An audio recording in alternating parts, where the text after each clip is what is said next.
Watch this full series at the links in the description below, and subscribe to our YouTube channel to watch new mental health videos every week. Hey MedCircle, Kyle Kittleson here with Callie the Lab, and of course, Dr. Ramani. Thanks for being here. Thank you. Now, today we're talking about narcissistic relationships, and we have an entire series that we just filmed on MedCircle, all about the different narcissists in your life, whether that's a coworker, a family, a friend, a boss, maybe even your dog.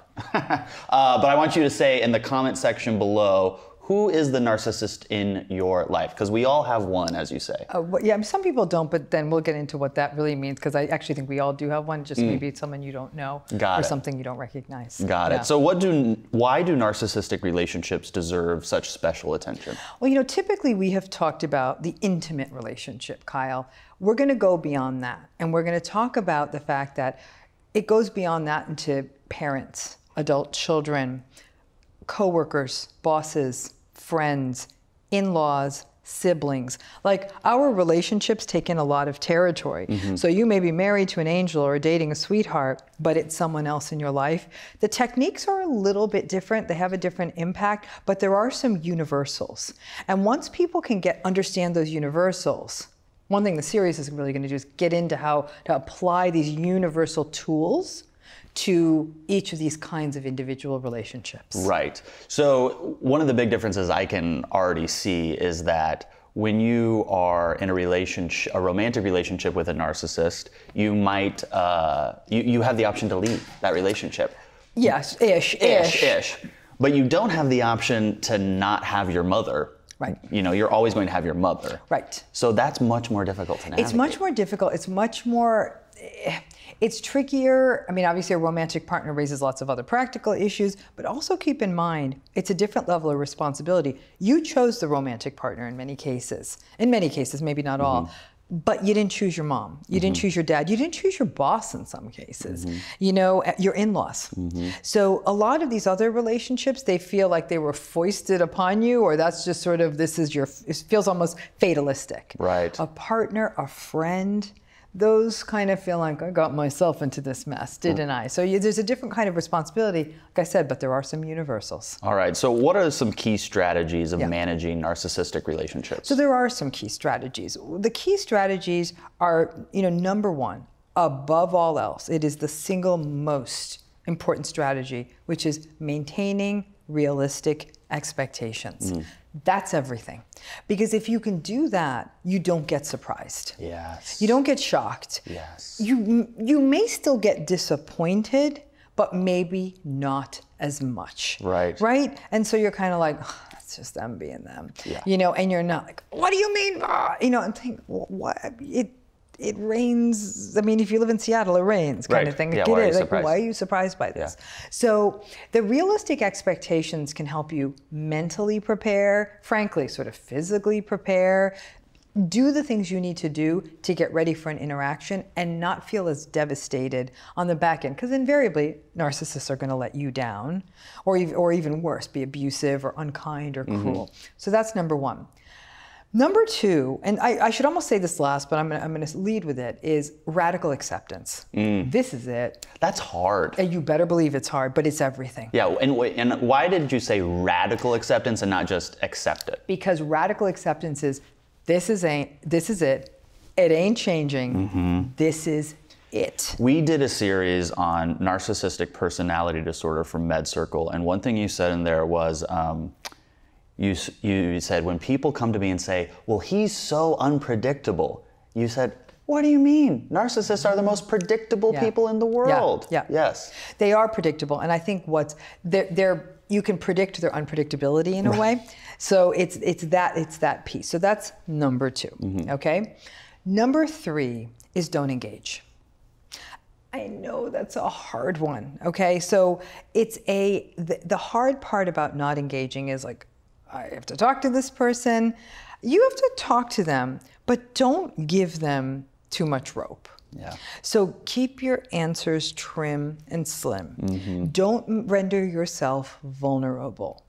Don't walk into what I call sort of those danger zones that are invariably where you guys end up kind of going down the wormhole. Like, really kind of keep it tight and superficial. I tell people, prepare a list of topics. You got the weather, You got can you believe the team changed their baseball hats to green? You got can you believe they're selling turkey for only this much a pound? Like, is it uninteresting? It sure is uninteresting. It beats the heck out of a soul-sapping argument. Yeah, because you can even see people gear up for an interaction with a narcissist. They go, well, here they come, and I'm going to go to battle with them. You can't win. It would be like putting me in the ring with a heavyweight boxer. I'm going to be out after one punch. So I'm not going to try. That's where the boxer is strong. Okay? That's right. And that's sort of those kinds of contentious or argumentative situations are the narcissist's strong spot. That's their arena. Don't try it. It really is their arena, and they're really good there. I also tell people when you're dealing with narcissists, don't defend yourself. The temptation is to defend and explain. No, remember this, and I did that, and blah, blah, blah, and blah, blah, blah. Okay. They're not going on facts to start with. Like, they're going on their version of the truth.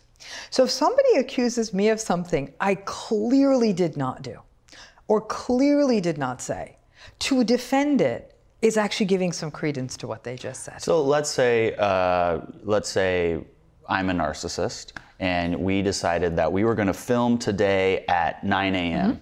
And then you show up at 9, and I go, where were you? We said we were going to film today at 8. The best thing you can do is say, you know, it's interesting. I had it down here on my phone as 9, but it's quite possible I could have been wrong. I'm here now. Let's go ahead and begin. No. It was 8. Here's a text. Here's a this. Da, da, da, ba, ba, ba. You know, I could get really worked up, but then if I know what I'm dealing with, here he goes again. It's that radical acceptance. It's the gaslighting, you know, again.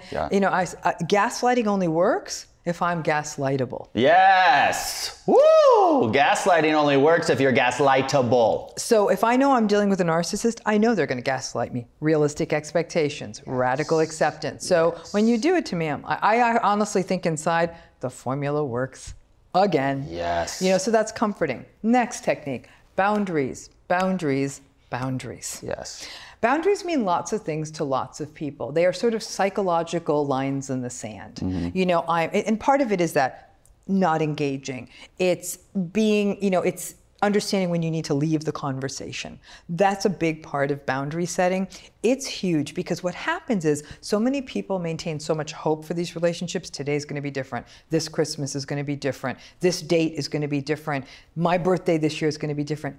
It's not, okay? So having the boundary, we're gonna end at this time, I'm gonna stay in a hotel, whatever it is, the boundary becomes key. And it becomes enforceable at some level, but at a minimum, even if you can't enforce it hardcore with the narcissist, it's a line in the sand in your mind.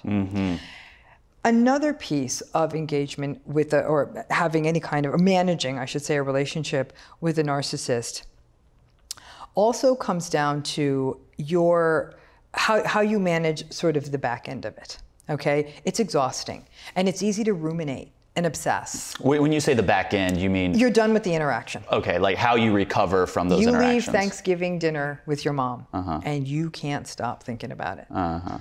In some ways, she behaved like she behaved for the previous 35 Thanksgivings. Right.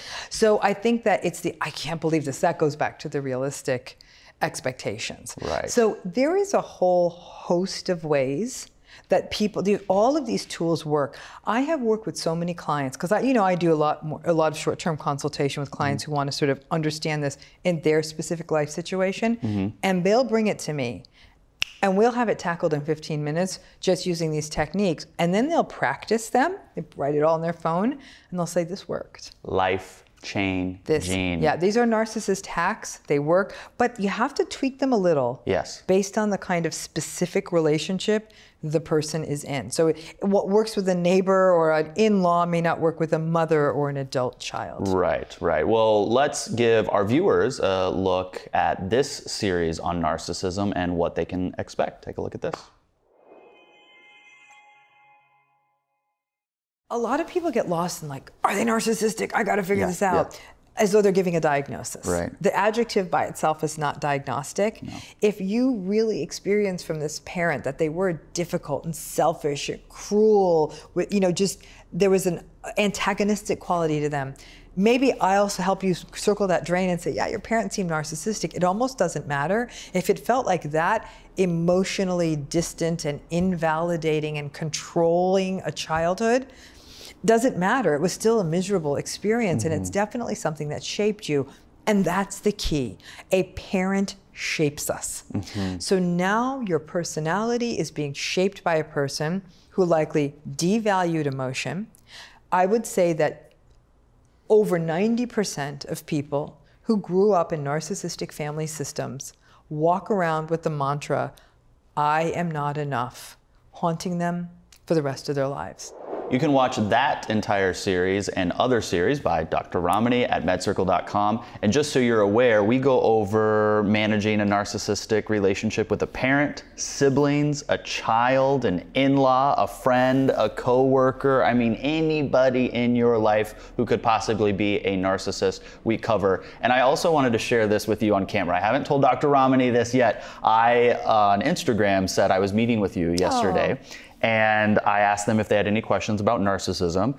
And this, Bodhi said, or Dominique said, thanks to MedCircle and Dr. Ramani, I don't have any questions anymore. Thank you so much. That is powerful. When you can go into a relationship and be solid with the tools in your belt, with the education and knowledge that you have, that is power. Well, I mean, a member of our MedCircle team here once came up to me and said, now that you taught me to see this, I can't unsee this. Ooh.